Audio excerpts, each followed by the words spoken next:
Good morning, Oliver. Welcome to the Writing with Purpose podcast. It's fabulous to have you here.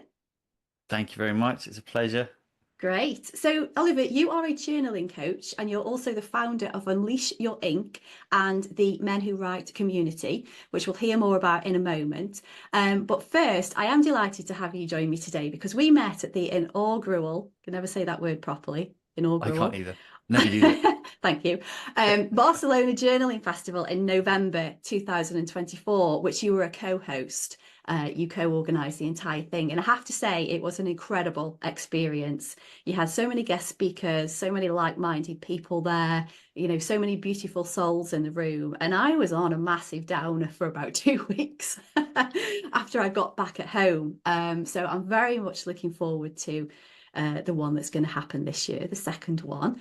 Do you want to just give us a little bit of a short account of what sort of led you to launching Unleash Your Ink and then the Men Who Write community, and also how the Barcelona Journaling Festival came about? Sure, sure. So this is something that's always a tricky question when it comes down to timelines because I find like all these things go in spirals somehow and you kind of disappear from something, you come back to it. And when I'm in periods where I'm feeling lost in what I'm doing and I'm just curious, what the hell should I be doing with my life? I try to focus on what are the most consistent things that have been going on through my life. And one that comes up is writing. And it always comes up as like the probably the only thing I can say that I've been doing as long as I can remember. So then the Unleash Your Ink project started as a journaling idea because I've been journaling a lot and I've got really back into it in a solid way. And I'm sorry, I'm going to jumping a little bit around here with this because it's quite a complex storyline that took me there. But essentially, I chickened out from an amazing project that I wanted to do, and I decided to do the Unleash Your Ink journaling cards, which are, journaling prompts. And I wanted to help people get over that blank page fear. And a lot of people want to journal, and they stuck writing about, today I, went to buy milk and I took the dog for a walk or whatever it is. And I like to call it tick box journaling. It's basically like, right, I've done my journaling for today, but it doesn't really go anywhere. And I feel like you kind of miss out on a lot of the deep value that you get from it. So the journaling prompt cards was there to kind of really help people go, just take, not necessarily take it into like the deepest, darkest areas of the soul, but just to help you move beyond, what's going on today. Now, Yeah. Rather than you having a diary, you're having a bit more of a narrative with yes, yourself. exactly. Skipping out of that kind of Dear Diary cliche and going into the journal as a tool, really, like as a really powerful tool. But basically, I pulled my punches on this because I wanted to do shadow writing tools. And what was interesting was I was scared. I was thinking, uh, if I try to make a product where the main selling point is that you can go and dig into your shame and guilt and pain, and more likely than not be crying while you're writing. Would you like to buy my cards? I was thinking that's probably not a very good selling point. You as a copywriter would know that that's probably not like the ideal scenario, but I realized that it's actually a huge hunger for it. Like people are very interested in going into that deeper spot. So, Yeah, I think you're but absolutely right. It's people get to a point when they're willing to do that. I think there's a lot of people that steer away from that, so they need to be in the right space to explore that. But when they're in that space, yeah, they're chomping at the bit, so to speak. yeah, I think that's the case, isn't it? That I think a big part of it is that figuring out which audience are you speaking to, and people who've never journaled before are happy to do something very light and easy, which they should do. But if you're speaking to a group of people who've already been doing journaling for a while, you're right, they're hungry for something to go, look, I need some more meat on the bone now. This is a bit too easy. Yeah. Um, but yeah, so going back to the original question, so the Men Who Write community came out of that because I realized that there was as you know very well, the journaling community, at least publicly, is 98% 98 to 99% women. Yeah. And I felt that there was a need for a male voice there to say somehow, look, guys, we also write, let's connect. But it's a complicated world, I think, because men are also quite I don't know if they're necessarily shy about it, but I think there's perhaps less of a need to communicate that they're doing it. So Mm. women are much more ready to say, yes, I journal, I love it. And men seem to be more like, well, I'm doing it. Don't really need to be telling people that I am. Yeah, well, it means it's quite difficult to get hold of them sometimes. Yeah, there's quite a few stereotypes or constructs involved in that as well. Yeah. I think because you've got the people that who, oh, I can't do that sort of thing. I'm meant to be macho, don't want to show my emotions. Only a weak person will show their emotions, and there's women that would come from that approach as well. But then, yeah, if they're gaining something from it, they don't feel the need to share it. It's all, again, that social construct is that women always get together over the coffee and cake and they share all of their worries and they talk it through and that sort of thing, whereas the men, they don't. They have a, they'll have a beer, or they might have a coffee or something these days, but the conversations are different somehow, and I think that's more of a social construct, something that we stereotypically think should or does happen, but that is never reality, is it? I mean, I think there's a big part of that that is reality, and I think the ma male relationships when they're closer very can be very very deep and open. But I think there's my presumption is that women are much more ready to be emotionally vulnerable with people that they don't necessarily know so well, whilst men are more reluctant to that. And I think that's just one of those things that have happened. I mean, I remember from school, it was just being vulnerable was basically an invitation to be bullied. Mm. And I think I mean, I'm sure that also happens with women and girls growing up. It is also tough. But I think it kind of affects men in a way that they are kind of then, it's harder to to put those emotions out again, right? You've been burnt once or twice or five times growing up, then it becomes a tough one. And I think it's also in relationships where women want men to be vulnerable, but at the same time, they also want men to be very, very strong at times. And you end up with this very kind of polarized situation where Mm. it can be hard for men to find that sweet spot. But that's a very, very big and long, different discussion. I've got a lot Yeah. of thoughts around it, but Yeah, oh, you could tell. But yeah, I think what you're doing there is creating that space for men to come together and yeah, open up a little bit, feel safe in doing so, and actually to realize when they do so that there's a lot of other people that are going through the same thing or have the same thoughts, the same patterns and things going on. So I mean, I've never come across. I suppose I've been into journaling more publicly for perhaps a year or so, maybe just over. And I think you're the first person I've come across who dedicates, your time and what you're offering to men. I don't think I've never come across anything where there's been a mixture either. It's mm, predominantly women. yeah. Mhm. So yeah, it's a really unique space, and well done. Thank you, thank you. Let's see how it goes. I mean, at the moment, I'm also opening up more towards women from a separate aspect, just because I realized that this is another. Actually, this is also very fascinating. I think it could be there is some kind of connection here because I think for the men, there's been a very, very um, clearly stated need to go deeper. And perhaps I might be just kind of reiterating stereotypes here, but it seems like the guys, when they start journaling, they want to go in and really, really do it. They want to go very dark, very deep, and go, right, I need to fix something. And then the women in the journaling are using it more as like a processing mechanism. But I'm seeing now that these women have been using it as a process mechanism also want to go deeper, Yeah. which is why I've kind of started transitioning more into to something that I'm calling shadow journaling, which is just shadow work, but through the medium of writing and using your journal as a tool to go in there. And I Yeah. think this is what I'm finding now more than I expected, that there is that hunger for it. But I see that a lot from the women. So it's interesting where somehow before I was seeing it as like the men writing group and then the women are writing, and somehow that shadow work kind of works as an umbrella, and everybody wants to go into that space, which is really, really great because that's been like the biggest impact on my life, Mm. shadow writing. And uh, I did a shadow writing course about 10-ish years ago with a woman called Gloria Kempton. And it was a revelation.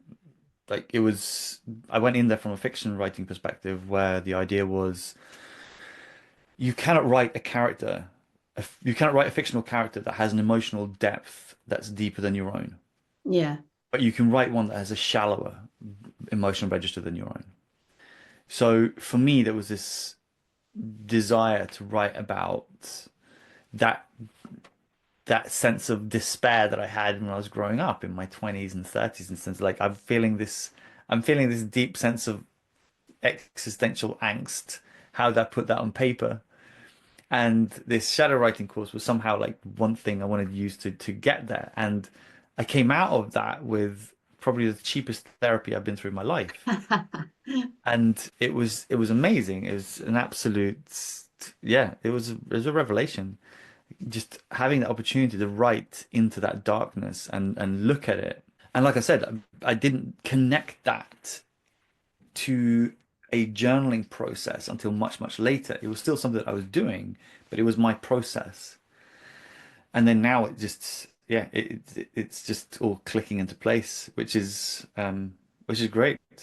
Yeah, with the right prompts, you can help to lead people to that place. Yeah, because I was I in your first cohort for You were in the the first cohort, Shadow yeah. Journaling? You've just launched another one, so at the end we can share the link so people can get Yeah. involved with that with future cohorts. But yeah, so you sent a prompt every day, well, several prompts actually, and questioned and encouraged us to write more and more.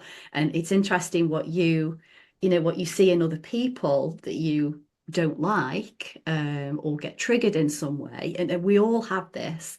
Actually, thinking about it in a different way and seeing how that relates to you and have you got that trait yourself or what is that telling you about yourself is absolutely fascinating. But it's allowing yourself to go there. And I think it's very easy it's not easy, I shouldn't say that. It's probably, personally, it's easier to write that than it is to have a conversation with somebody I, about it. And it's very personal.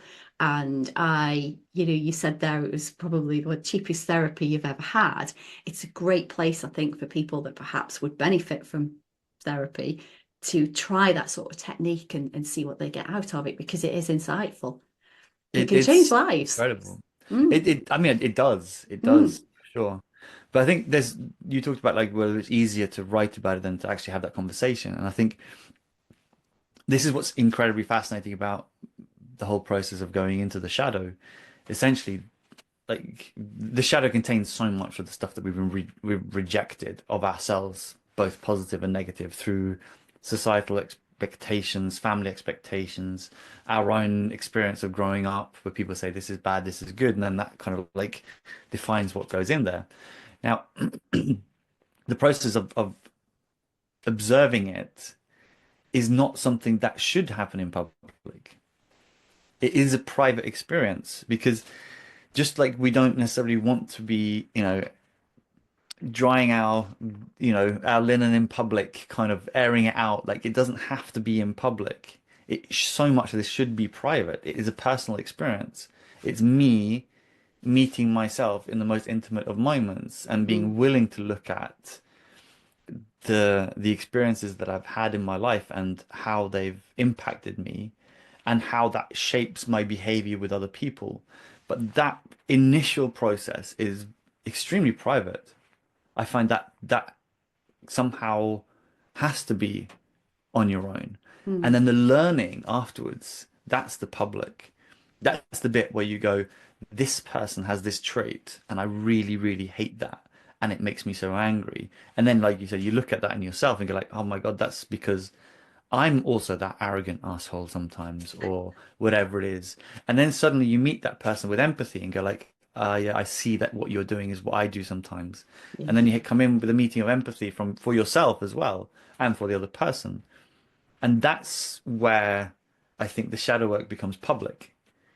That's the moment when you've done the work and the trigger is reduced. You know, Mm. they still might be an asshole, right? That's also fair. I think it's also okay to say, look, you know, sometimes you can't you can't journal your way through somebody else and make them stop being an asshole, right? No, you can only help yourself and how you react to Exactly. that. You can And react much less than yes, don't let that fester. And yeah. yeah, and I think it helps people to see situations, relationships, different aspects of life in not necessarily a different light, but more rounded, and then gives them more information about how to move forward. You know, is it that you need to take that situation, that person out of your life somehow, or introduce other things into that situation or with that person to, you know, make behaviors and actions different. It's sort of, it's very, yeah, it's, you're learning about yourself, and then you're learning about that relationship with others in different situations, and then you have a whole host of new ideas and ways to move forward with from that or with that. I see it a bit like it's like when you're looking at a grainy picture and it starts getting more and more in focus. Right? You kind of learn more about yourself and you learn more about other people, but you learn about how you are. How we it's so easy to look at people from a binary perspective. They're this or that. But when you start working on yourself and you realize I am this and that, I contain a broad spectrum of emotions where I'm equally one and the other. I can love something and hate something and everything in between. And then when you can see that and apply that to other people, it's impossible not to see them with a greater sense of empathy Mm, because we put them in a box and say you are like that and then you are like that. But then you understand that actually we all have that full register. And instead of being a black and white picture, suddenly it becomes a full color yeah. thing. And then you can look at that in a completely different way. And you can also choose to say, I don't like that. And because of what I've learned about myself, I want to spend less time with that in my life, or I Mm, want to spend more time with that in my life. And that's where it becomes an educated choice rather than a reaction. I think this is mm, where it's so important as well. It gives us more opportunity to act with intention rather than react. yeah. And that's where we start taking a little bit of control back somehow, you know, like being able to say, I've had enough of this. Like Mm, these my boundaries are not being respected in this relationship or whatever it might be, and I don't need that. But in order to get to that point, we sometimes need to look at ourselves and go, what is it that is making me angry about this? What yeah. is my frustration coming out of this relationship? And what are the, you know, what's the anger that I've been hiding from myself in this? And then you can start looking at it like, you know what? I'm not angry, but I don't need to have this in my life either. Mm, And I think yeah. that's the joy of it, I think. But I think also like I love this process, right? And I love it because it's a constantly evolving thing. So you talk about projections, right?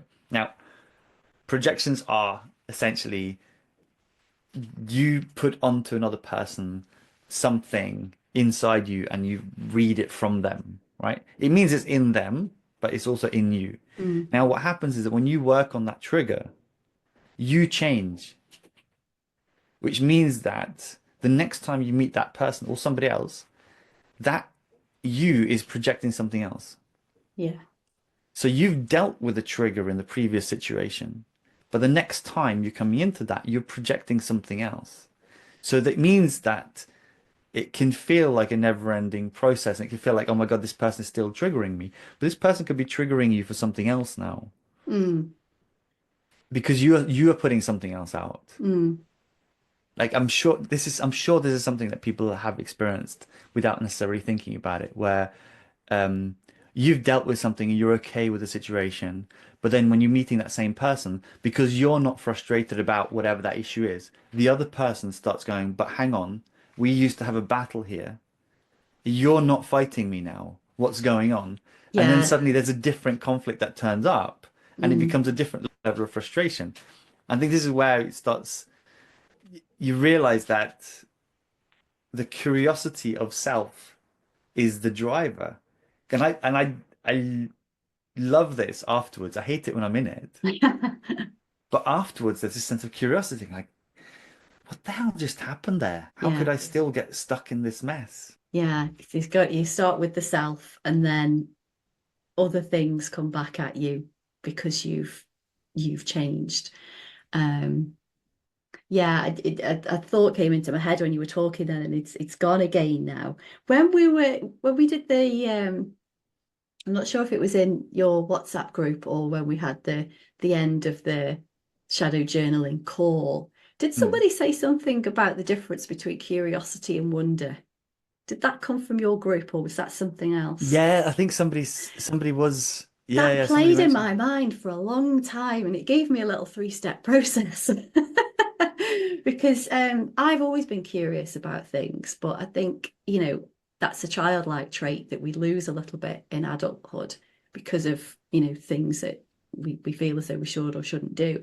But I've had that's come back to me massively in the past probably 3 years or so. And I'm curious about everything. But then after that curiosity, I take the time to wonder about the wonders of the world and what has happened as well. And I think a lot of that has come from journaling, and in particular the shadow. If you're curious enough to say, why, or what if, or what next, or you're being curious, but that curiosity kind of opens another door, which then comes into the wonder of everything.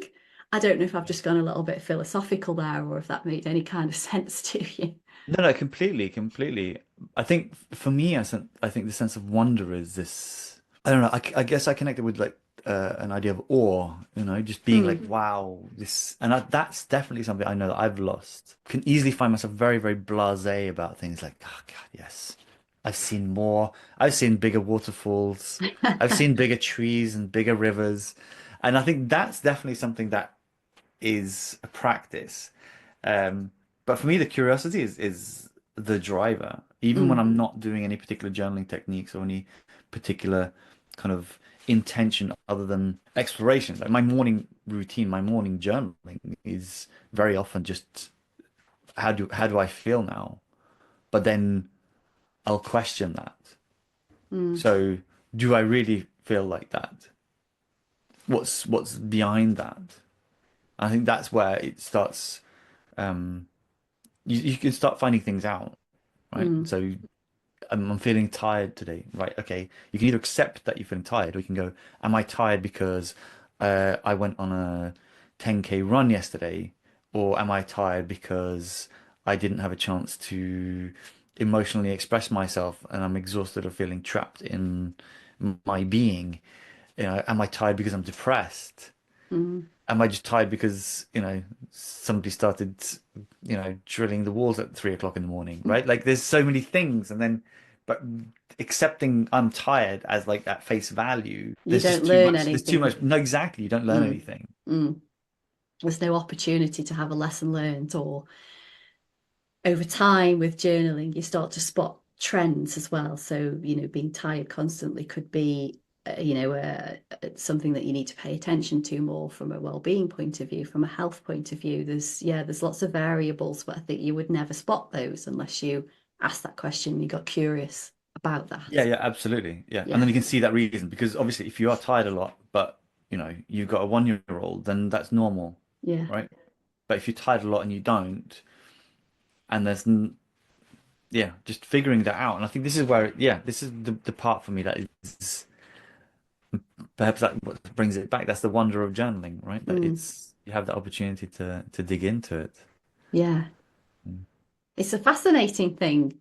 It really is. And I think because I've probably I wouldn't say I've journaled all my life, perhaps not so much as you would say, but quite often I've kept a dream journal throughout life, off and on, because I've always had the aspiration to be a fictional writer.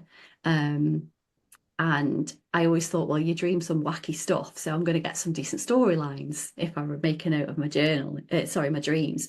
So that's really where I started, I think. And then off and on, I've kind of kept a bit more of a in-depth diary, I would say. I used to work on cruise ships for a while, and I kind of kept a bit of a journal then. Very, very I regret the fact that I've thrown those away now.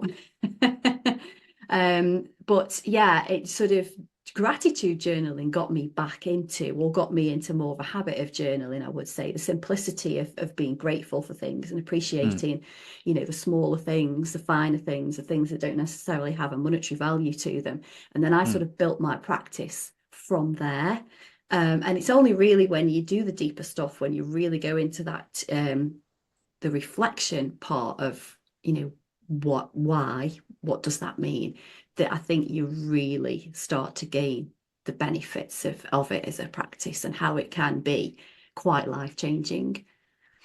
yeah, I completely agree. I think I know from my personal experience of it, I think my problem was that I was in two phases out of three, and I didn't go into the third phase. And this is what was so in the shadow journaling program that you went through, each of the prompts had a three-stage kind of process, and is based on Jung's psychological alchemy idea, where the first one is you go into the shadow, into the blackening, and you visit what is the dark thing. Then the second stage is an observation and some level of analysis of it, an awareness. And the third stage is how do you use that in order to improve in the future? What's your Mm, learning, right? And I know that in my life, I was I spent way too much in the blackening side and then the whitening. So this is like the blackening, the whitening, and the goldening. And I was so comfortable in those first two stages, and I didn't take it into that learning process. And I think mm, that's probably been one of the biggest shifts for me in the last, I'd say probably even the last year. yeah. And Why do you think that was? Did you not feel comfortable going in the golding bit, or did you not see it as being relevant, or did you not know enough about that third stage to I think venture there's a into that? combination of things.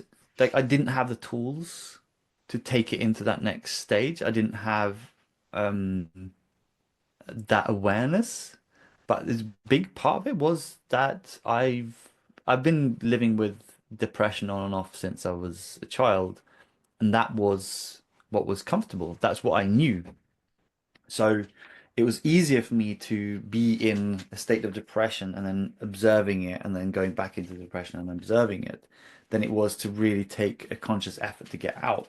Because that Mm. effort out of depression would put me in a state of complete unknown. Yeah, Of that was the suddenly having that to was the face, more painful one of the two yeah, choices. yeah, Yeah. exactly. Like better the devil you know, Mm, right? So it was that process of looking at it and going, well, how can I rewrite my story? I went through an amazing book. Got it up here, Debbie Ford, The Secret of the Shadow, where it's about rewriting your story, and a huge part of it was about um, if you if you suddenly become better, or if you get out of your shit situation, there's this belief that something has to have been fixed, or mm, been now something is okay. If you're in a victim mode, you're like, I'm here now because I'm a victim.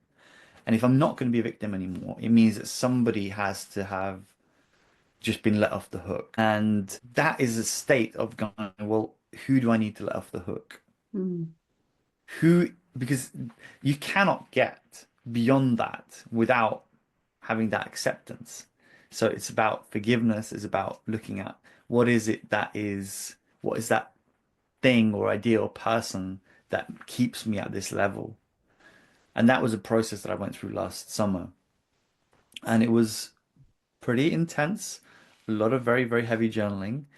And one of the things that came out of it was that I was the one that was keeping me on that hook. mm, And a big part of it was coming back to this idea that I was somehow punishing myself for not saving myself. So it was this massive, like, perfect loop, right? There's like you're stuck in it. But then yeah. I realized, okay, so if I can kind of forgive myself for not letting myself off the hook earlier, I can now change that, and I can go into that space and go into a different place, and the growth from that is amazing. And also just this lightness that comes out of it. Mm. I think this is where a lot of people don't want to go into that darkness. We talked about Yeah. that earlier, right? And I think a big part is because it's scary. I think people think, I know for myself at least, my fear of going to the darkness was, what if I won't find my way back? Mm. What if I go in there and then the door closes behind me and I'm stuck in the cellar? And that's a terrifying thought. And the irony is that if we don't go in, we're actually stuck in the cellar already. Yeah. We have to go into that metaphorical cellar in order to just find the light switch and turn it on and then realize there's some stairs on the other end and you just go through and you're all right. But if you don't do that, if you don't look around and try to find the light switch, you're just going to be stuck in the dark thinking that you're in the light. Mm. Yeah. And we've all got plenty of nightmares of things of being stuck in places or not being able to get out of places. And Yeah, they kind of fester and make that a little bit more real. And then, that's it. That's another good example of curiosity. Just open the door and be curious, and, use your other senses to find the light switch. yeah, yeah. And I think the other side of it is to just be kind, like just I keep using a metaphor about this, like going to the gym. You don't go into the gym and start lifting the heaviest weights. Even Mm, if you see somebody else who can do it, you don't go up to a bodybuilder and start picking his weights and go, right, I'll go to the gym as well. You start slowly. So I wouldn't recommend anybody do shadow journaling and start writing about their deepest traumas right from, the beginning. It's yeah. just not necessary. That's not how there's kindness to self here as should be like a guiding principle. Being kind to yourself and have empathy for yourself. These are the two things when it comes down to journaling. If Mm, people are writing about something that's painful and it starts feeling too painful, stop writing. mm.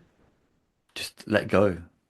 Just go out, have breath of fresh air and rethink it. There's no need to use journaling as another thing to punish yourself with. Yeah, which is the danger, isn't it? Sometimes we can, yeah, what's the word? Starts with an R.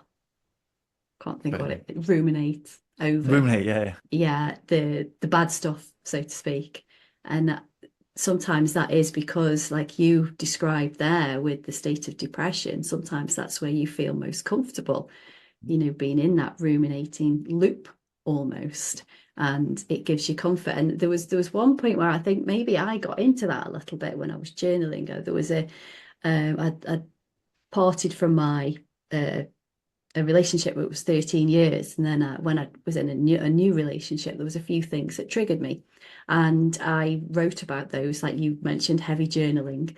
And I noticed at one point, actually, you're just writing the same thing here. You know, deal with it, so almost. But bring that empathy, be compassionate to yourself. Think about why is it that you keep coming over the same, what's underlying that thing that you keep coming back to, and bring in that curiosity element there and work through it. And it is a safe space, the pen, the page, electronically, however people do that, to work through that. And then yeah, you always come through at the other side, but to the other side, but at the time you just, there's part of you that thinks, I'm never going to get there, which is where the prompts and the things like that and taking it one step at a time, I think, really help, and to be able to be guided by somebody rather than just being left to your own devices. Yeah, there are a couple of things in there that are key. I think so when you're talking about like writing and you keep going back on the same thing again and again, curiosity definitely is a really, really important one there. But I think another thing is honesty. Mm, I think a lot of the time we are scared to be honest in our journals. And a big reason is because we hide things from ourselves mm, and we do that to keep ourselves safe. If like making things up about a relationship, right? Like if you're writing a relationship and something keeps triggering you, but maybe that honest thing to write in there is that maybe you're not happy in that relationship. But if you don't want to tell yourself that you're not happy in the relationship because you want to be in the relationship, then you're not going to be able to solve it. And that honesty is hard, and I know it with myself. I find myself even after journaling for like, probably 30 years or something, that I sit down, I'm writing, I'm like, did I just did I just hold back here? And I was just looking, I go like, I'm actually skirting around this now. I'm just trying to avoid writing it. And it's really interesting to look at that and go, like, I'm actually just lying to myself here. Mm, Or at least not telling myself the full truth. Because the truth is uncomfortable. Because once you face to that truth, that means there's an action you can take afterwards that might solve it. But maybe I don't really want to solve it. yeah. I want to keep myself in this status quo. And if I admit to something that's a core element of this, then I have to change my behavior. I was looking at myself with I was journaling around, I can't remember how I got into it now, but I was looking at entitlement, my sense of entitlement. And I was going, right, so I want to be able to stuff myself with chocolate ice cream and I want to lose weight and be super fit without having to go to the gym.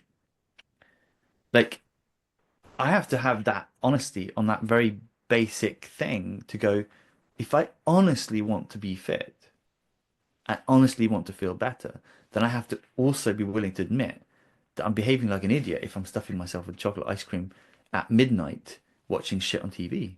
Yeah. Like those two things don't work together. But if you don't face up to it, then it's just easy. Like I'll just eat chocolate ice cream and tomorrow I'll pretend to go to the gym and everything will be fine. But that's just bullshit. Mm. But I had this realization, I had this kind of entitlement, like, no, no, no, I want everything and it's going to be fine. But then I realized this is bullshit. You can't do that. Yeah. You always got to call you, well, you have got to call yourself out Yeah, on those exactly. things. Yeah. I'm Yeah, but laughing that because honesty that, is painful because yeah. I was looking at that, I was writing this and I was looking at myself and going, really? This is how, like, this is what I was thinking I could do? Yeah. And it's comical when those realization moments come sometimes. It's comical or it's upsetting, but it is a realization moment, however you feel about that. But once that clicks, then okay, well, I'm gonna move forward. I had a realization this morning, very similar actually. It was around food because I like food, and I like the taste of food. I like trying new foods. But quite often I do eat, the quantity should be a little bit less. I'm only small. My partner's quite a bit bigger than me. Quite often he'll put out the same portion for me. And I say, there's no way I can eat the same amount as you. I always finish it. And, I've put on about 8 kilos since this time last year. And it doesn't feel right. And I know that it's the food, but I'm enjoying the food while I'm eating it. And you're absolutely right. There's that kind of mismatch there. And I know what I need to do to change it. I need to have less food, make some better choices about what it is that I'm eating. Um, but yeah, I've just got to do it.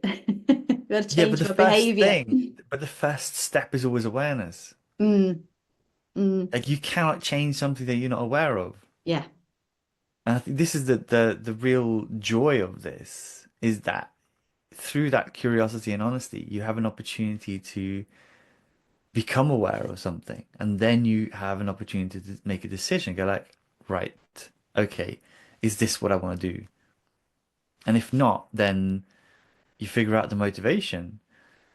If we talked about this before the call, actually, like having intrinsic motivations, right? mm, This sense of like, why do I want this? This is something I want to do because I love it. Okay, then make a choice based on that rather than because people think I should be doing these things or those things. This is the right thing or the wrong thing to do. But having that sense of why, and I'll be 47 this year, and I've got choices to make and go, right, do I want to be the kind of person who, skips my gym because I want to eat ice cream, or do I want to be somebody who goes, do you know what, like this is a good investment for my future?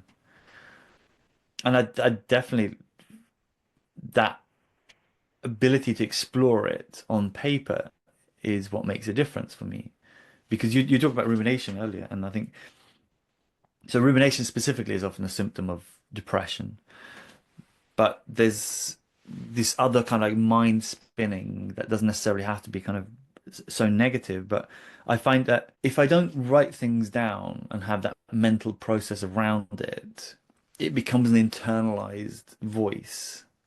And it's so easy to identify yourself with it as this is me and I am these emotions that I'm experiencing. Like, oh my God, I can't believe I put all this weight on. I'm so shit. I don't have any self-control, blah, blah, blah, blah, blah. And you could have those thought processes and go like, this is me. But then you write things down and you get a physical externalization of those ideas. And you can look at it on paper. And I've had this where I've written things down. I look at it like, I would never tell my worst enemy this kind of shit. Like this, I'm behaving like an absolute asshole to myself. But then you can also look at these emotions and go like, this is not me. I feel anger, I feel frustration, I feel sad. But that doesn't mean that I am sad, angry, depressed, frustrated all the time, right? Mm, And you have this opportunity to externalize it. And that gives you that opportunity, I think, to break out of patterns mm, because you can make that choice and go, okay, I am a multitude of personalities. I'm not this one thing that at the moment is feeling shit. I am a being who at the moment is feeling shit, but I also have a being that is joyful and excited and behaves silly.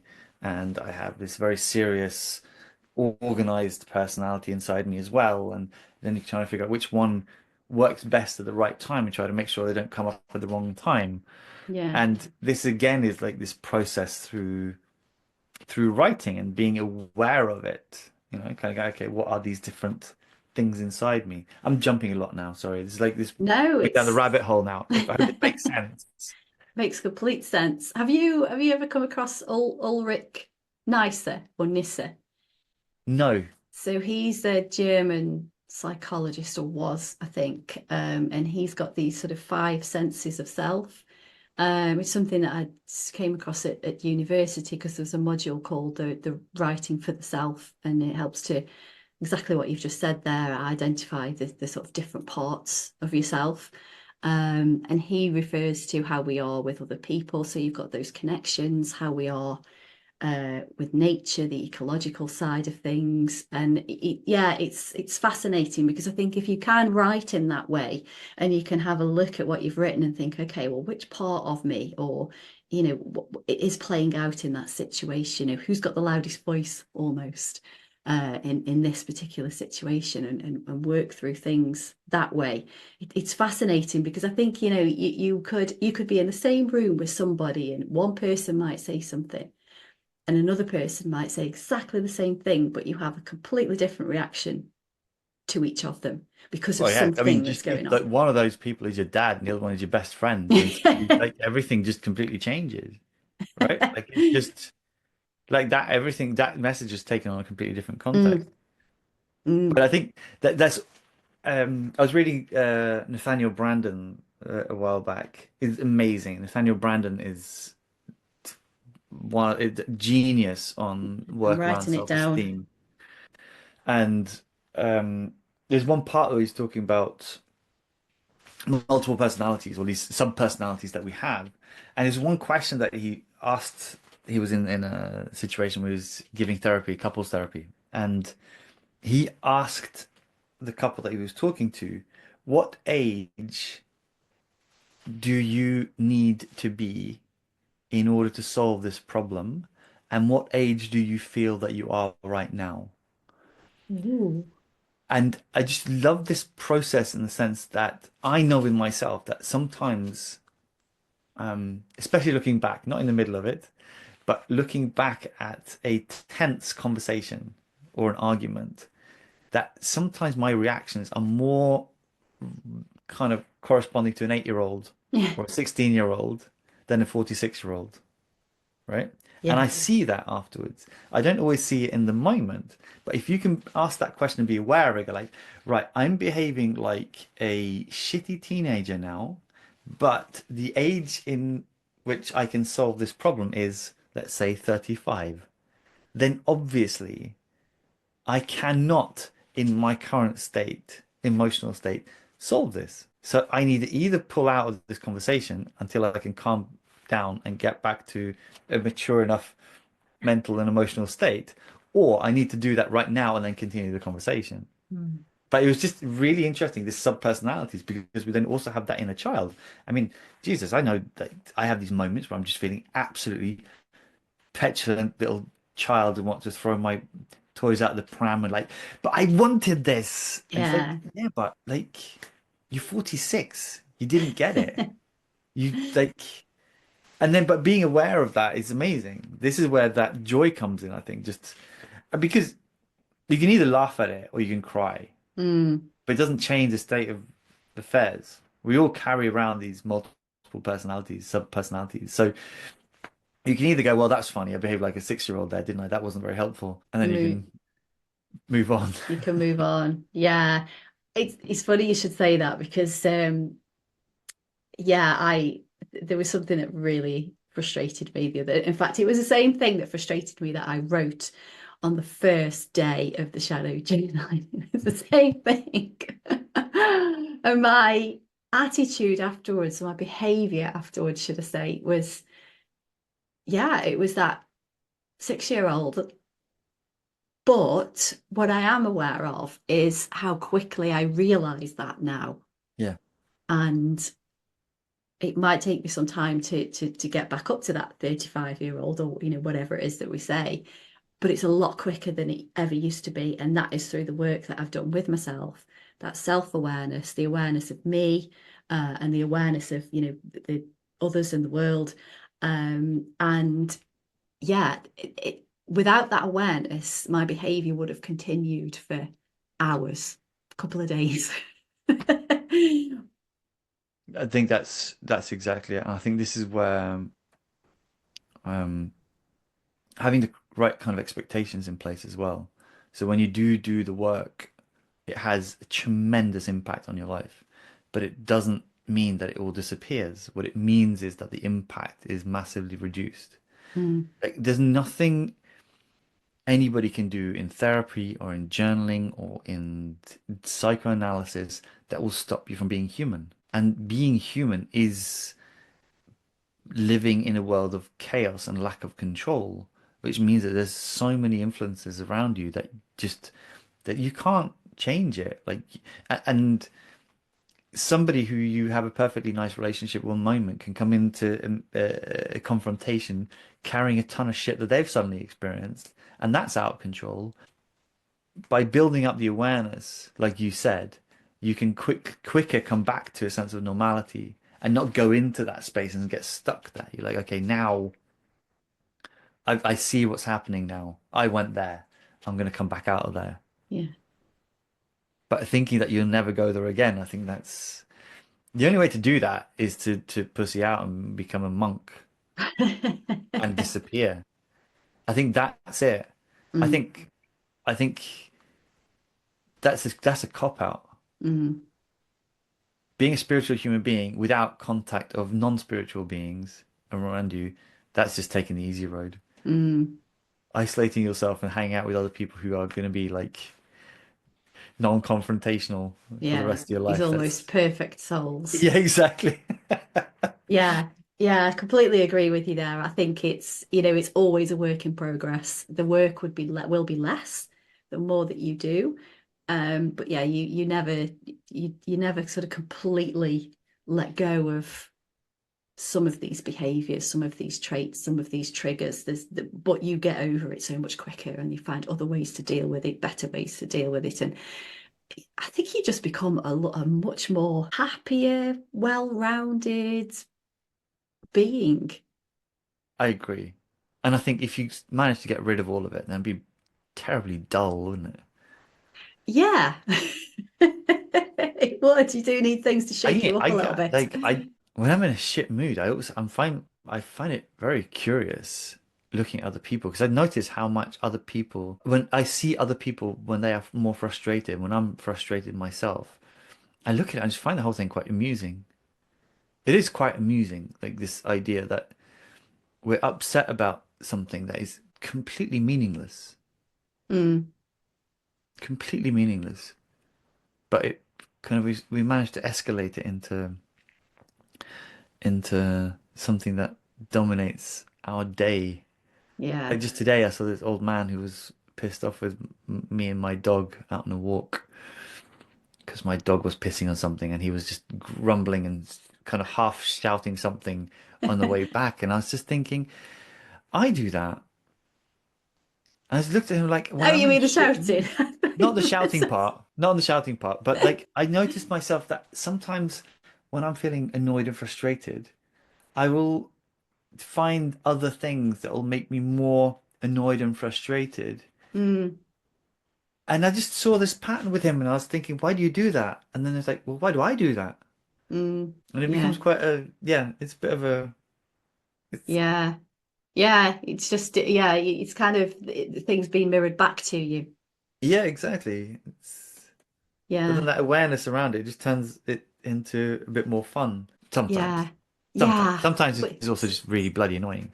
yeah, yeah, but I do like people watching, and I do like wondering, why they are where they are, or doing what they are doing, or being the way that they are being, and that's just the curiosity coming out again. I just wanted to actually come back to something that you said before about when you journal, how a lot of you almost quieten your inner voice, the inner critic that's always having a go, always got those sort of heightened emotions, or really dark emotions. And I think I hadn't realized until you said earlier that my inner critic has quietened down so much since journaling and making a habit of Mm. going that extra mile and working through things and being curious about certain things. Very often now my head's empty.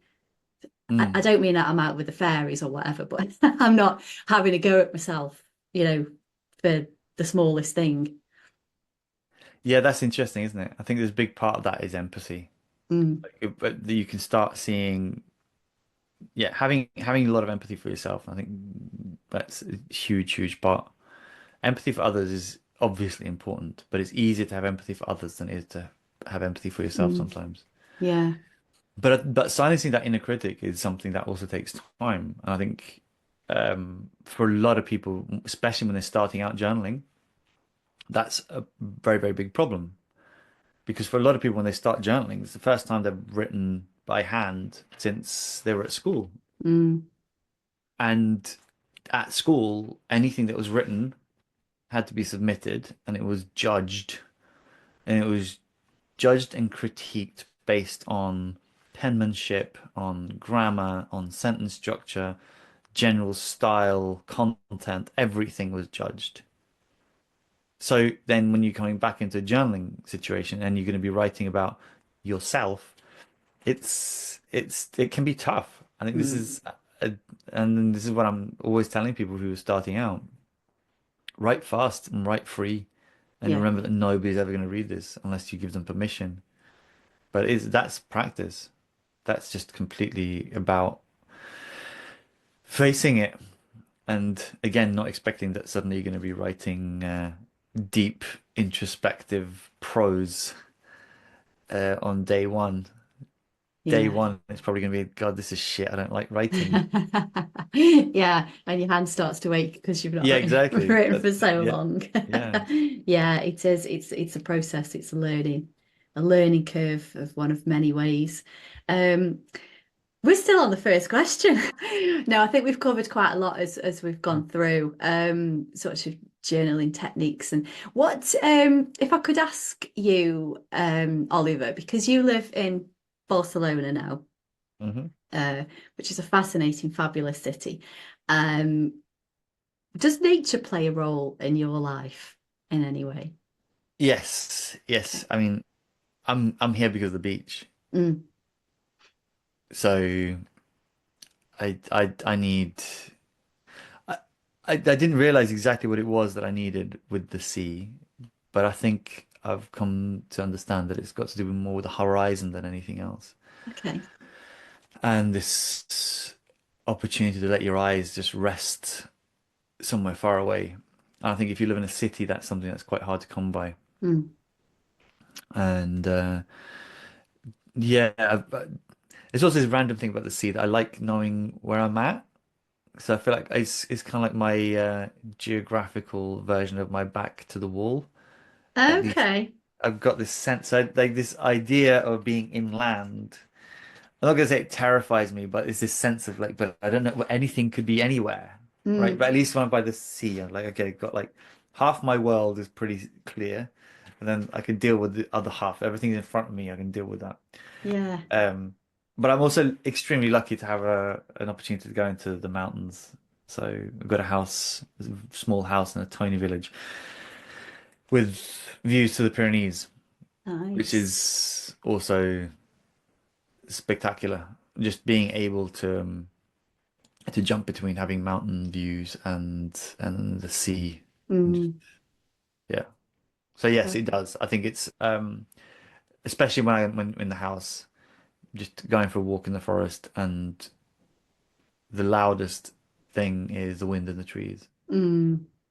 That's an Yeah. exceptional experience, and that's especially when you're in the city. To come out to that, then that makes me realize how noisy it is here. Mm.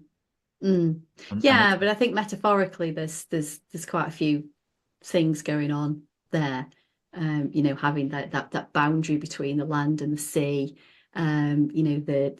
the hustle and bustle of humanity and development of that in the city, but then also being able to retreat into that mountain home and mm. just be at one with nature. It sounds as though you've kind of created a space or maybe not several spaces that just get the best of every aspect of Mother Nature and society.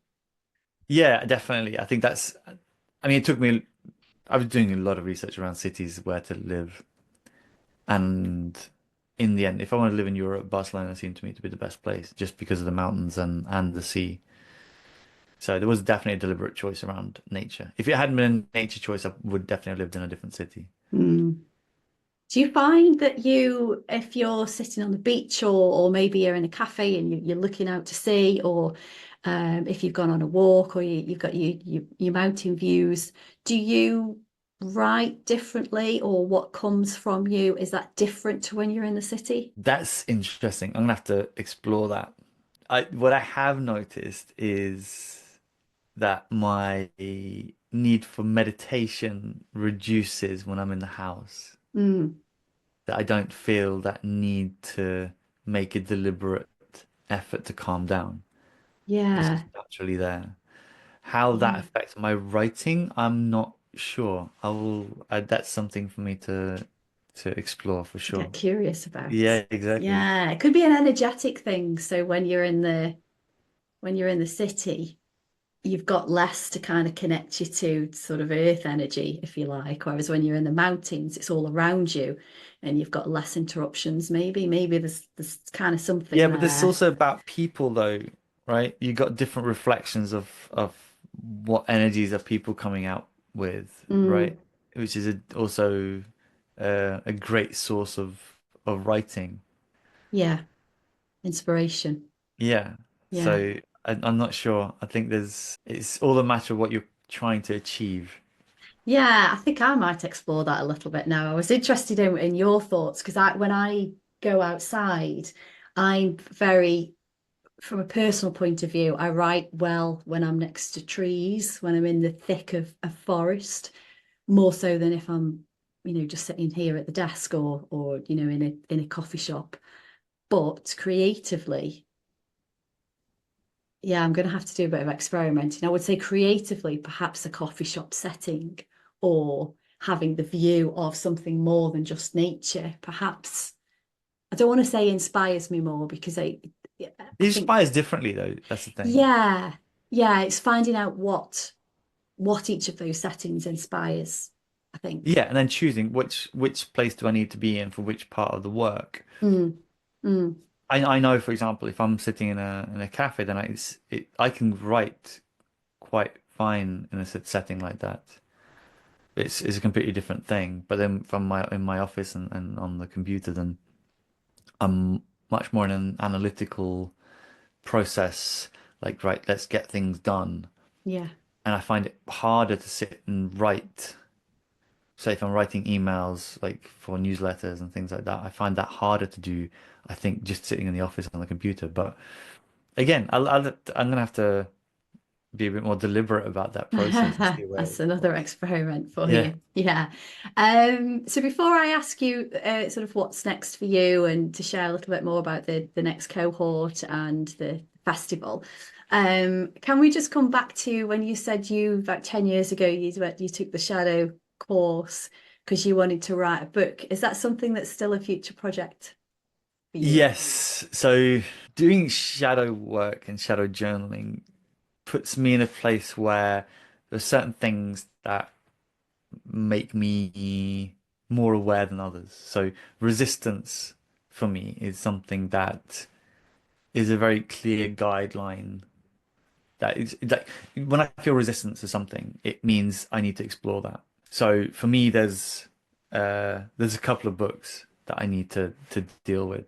One of them is I just want to get my own book on journaling out Mm. and uh, stop faffing about and just get it done. I have like an introduction, a basic a guide to journaling on the website at the moment, and I have another book there. But now I realize that those two books need to be one book, and they need to change, and I need to kind of work on that. And it's it's funny how all these things start fitting together because for me, the journaling in general was like the idea, but then now it's just become shadow journaling as like the kind of unifying thing that connects everything that I wanted to do. So that's definitely a project. But I also want to write fiction, Mm. and it's something I'm resisting for Yeah, sure. and you know, for your own reasons, and I completely get where you're coming from with that because I've always wanted to write it. And taking the university degree that I did, the master's last year, is what pushed me to actually start it. So I'm about 18,000 words into a novel now, which has sat on the shelf for several weeks until yesterday. And I made a Right. commitment to myself that I was going to write on it every day. So after we finish this podcast, I've got probably about an hour's work to do, and then I'm going to go back to it. But yeah, I haven't, I think I know why I've been resisting it. But also part of my writing experience has been the genre shifted and I Right. was shying away from the genre that I wanted to write, started something else, but realized through several different maybe signs, shall we say, have kind of said, yes, you need to go back to the genre that you originally wanted to And what was that? write. A bit of a sinister psychological thriller. So it started off being basically, you know, shit hits the fan for this person, finds herself on a forest bathing course, goes on this retreat in the middle of nowhere. So it was a bit more of a finding your purpose type story. But it wasn't sitting right with me because I wouldn't read that kind of story. That's not me. I want the darker stuff. So the shadow for me is great because, like you said right at the start, you know, it's a way of getting deeper into, you know, the emotional and psychological elements of a person. And yeah, that needs to be the way that it's gonna finish. See, I've got excited when I'm talking about it, so I know that that's the right thing to do. That's exactly it, isn't it? That's Yeah. when you can feel that energy change in yourself, then it's Mm, obviously a good sign. yeah. And you know, when the moment's right, you'll continue with your project. Yeah, this is the thing. I do have a stack of short stories that I've written, and I think there's probably just. Do you know what? Actually, I know what's not happening with it, and it's very very simple. If I read fiction, I write fiction. Mm, It's that simple, and it's always been like that. And I was reading and writing a lot when I was younger, and since I got into business and now with teaching journaling and all this kind of stuff, it's just been so natural to read. I've got so many non-fiction books that are stacking up. yeah. But then I also like one of my topics for 2025 is joy, and I know how much joy I got from reading good quality fiction. So it's a good reminder, this conversation actually, that I need to make fiction a part of my daily life, and from that maybe I'll start writing some fiction again as well. Mm. Yeah, you're spot on. That's very similar to my journey as well. When I started reading fiction again, my writing inspiration came. So yeah, try the listening if you can find some app to listen, help you, And no, get I will. Maybe I'll started. get myself an Audible or something. I don't know. Yeah, I've got an Audible subscription. I think it's about 7.99 a month or something, and I've racked up the books actually. I do need to download a few new ones. So what's next for you in 2025? You've got your shadow journaling. When is the next cohort? What's happening with the second Barcelona Journaling Festival? And how can people reach you? So, on a personal level, the shadow journaling is definitely going to be the way that I'm going forwards with it. I'm literally yesterday sitting here working on the shadow journaling cards, the ones that I didn't produce about a year and a half ago. So Oh, that will be excellent. coming out. If I can get that done, that theoretically could be ready in a month or so. Hopefully, it's ready to get printed then. I'm going to keep pushing the shadow journaling cohorts. We got one started yesterday. I'm not sure when the next one comes up, but if people connect with me on my website and get on my email list, then I'll be telling people. The Barcelona Journaling Festival will, because of a peculiarity of calendars, be on exactly the same dates as last year. So 7th, 8th, and 9th of November. I think I've got it in my diary already, but I shall check. I put as soon as the email got sent out, I put something in the diary. Yeah. So we are currently looking at different locations.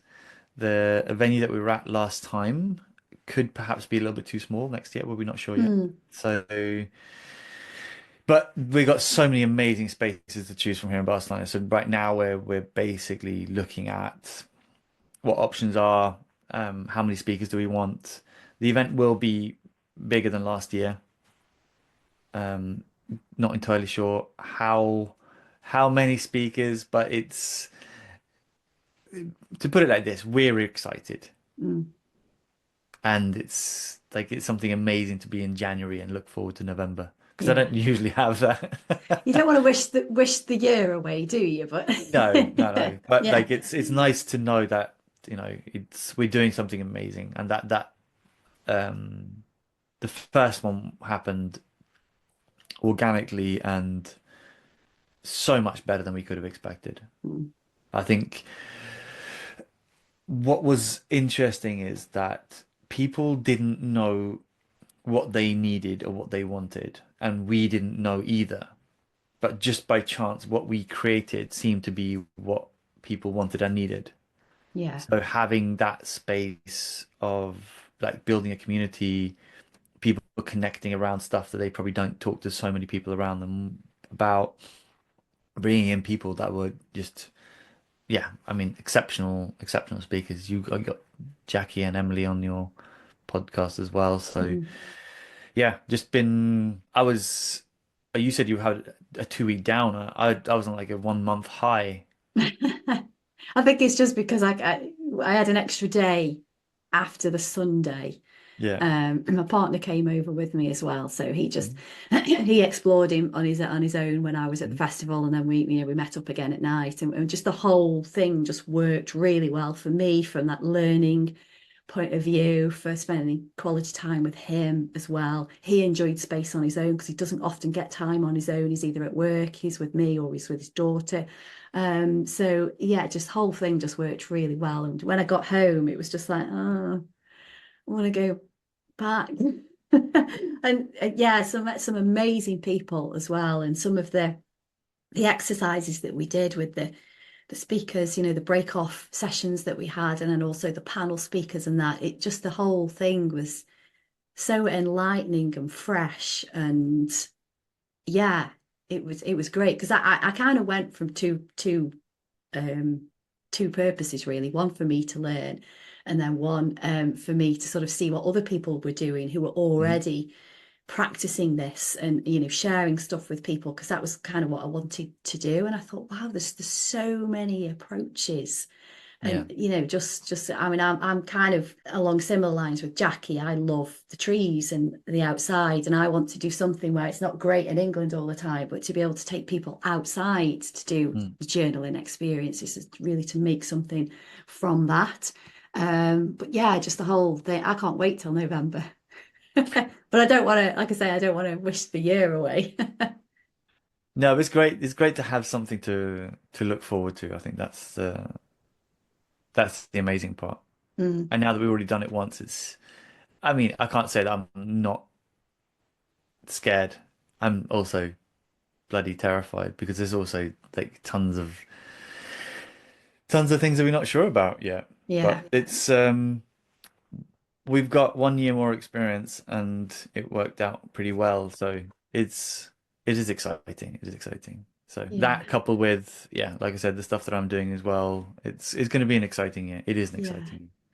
I think there's going to be a big year for a lot of people. Most people that I've talked to or I've seen have shared things on social media. You know, last year was a time of the whirlwind of a year. That was my word of 2024, whirlwind. And it really was. And, you know, a lot of things shifted as well. And I think now in 2025, people have a little bit more of a direction. They know what they're doing a little bit more. They've Yes. experimented with things, and yeah, this is kind of the year now that everything falls into place. You already said, you know, the shadow journaling seems to be connecting a lot of the stuff for you. So yeah, it's going to be a good year for everyone. Let's say that it's going to be a good year for everyone. Yes. Yeah. So I'll share. I've written down some of the names of the people that you've mentioned: Debbie Ford, Nathaniel Brandon, Gloria Kempton. So we'll share things like that in the Yep. show notes, as well as your social media profiles, your two websites, well, three websites, because there's Barcelona Journaling Oh yeah, yeah. Festival as well. Mhm. Is there anything else that you want to share, or, you know, plug for anything that you've got coming up? Not really. I think the best thing right now for people is to connect with me on the website, unleash.inc, or follow me on Instagram or on Threads. I'm actually much more active on Threads now because I'm a words-based creator, so it makes much more sense. Don't have to worry about taking pictures of shit all the time. So on Threads, it's been brilliant. Community there has been really, really great. So enjoying that a lot. Yeah, and then feel free to just email me. Basically, I'm always happy to hear from people who got questions around journaling, what they're doing, what they want to do. Yeah. So yeah, so that's the plan basically. The shadow journaling cohorts that I'm doing, but I'm also working on building a bigger program, like a deeper dive. So Mhm. that's going to be like a 6 week program that will probably launch in like February or March. But Yeah. that would be Brilliant. more serious one with live calls. Would be doing like 90-minute workshops where it will be quite a solid process, like much Mm. more deep dive and more guided rather Yeah. than Great. You got those stages for people, because you've also got the introduction course as well, which people can yes, access on your website. So no matter yes, where people are in their journaling journey, you've got that's the something thing. for them. Yeah. Yeah, exactly. That's the main point. So people Yeah. well, basically, if you're a beginner, there's something for you there, and if you want to go deeper, then there's something there as well. So Yeah. Brilliant. Well, I've thoroughly enjoyed the conversation this morning. Thank you so me much too. for your time. I've learned Thank a you. lot. Everyone listening will have learned a lot. So yeah, thank you. Thank you so much. It's been really, really good fun.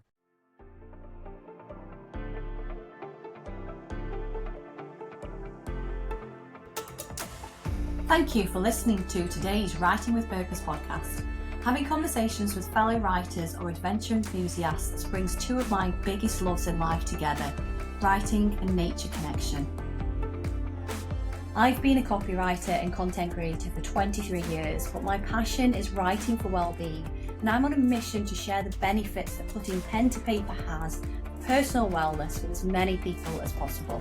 If you want to learn more about writing for your well-being and journaling techniques, please connect with me in my Facebook group, Journaling with Anna.